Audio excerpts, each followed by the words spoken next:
when the Delphic Oracle said, know thyself, be thyself, love thyself, they're saying, identify what you value most and pursue it and give yourself permission to go after that.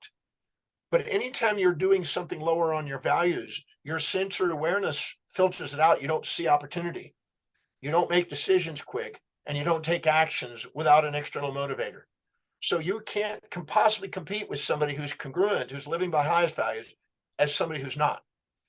So when people say, well, the secret didn't work for me, what it meant is that they were pursuing goals that were not congruent with what they valued most and expecting a magical thing to happen. Because anytime you do that, the unfulfillment that occurs puts you in the amygdala and makes you want now one-sided experiences to avoid pain, seek pleasure.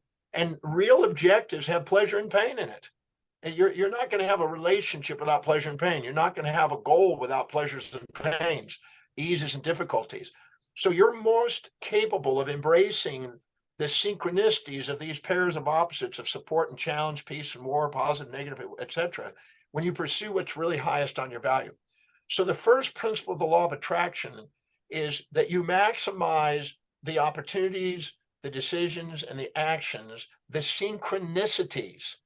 In fact, what's interesting is when you're functioning from a lower value, your blood glucose and oxygen goes into the amygdala, and you actually subjectively bias interpretations to survive, and you have to go and seek it or have to avoid it. And so you're extrinsically affected by reward and punishment, prey and predator.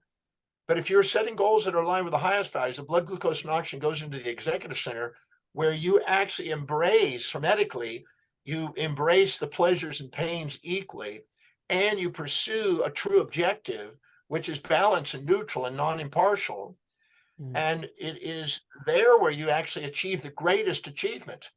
So getting into the highest value, waking up the executive function, governing the amygdala's impulses and instincts, which are the distractions which keep you from being present, focused, and diligent towards the pursuit of a purpose and something inauthentic, you're not going to be able to take advantage of the synchronicities that occur. And when you're in your amygdala, you activate the autonomic nervous system, the parasympathetic for the prey and the sympathetic for the predator, and you infatuate or resent, or you impulse towards, or you instinct away. And whenever you do that, you're not maximizing governance, and you're automatically disengaging with what is there. You're living in a subjective distortion. In that moment, you automatically are shutting down your visual accessing to the visual occipital area. You're shutting down strategic planning. You're shutting down spontaneous action. You're shutting down self-governance. And then you get distracted and you have immediate gratification, and you can't stay focused on a long-term aim to build incremental momentum to achieve something great.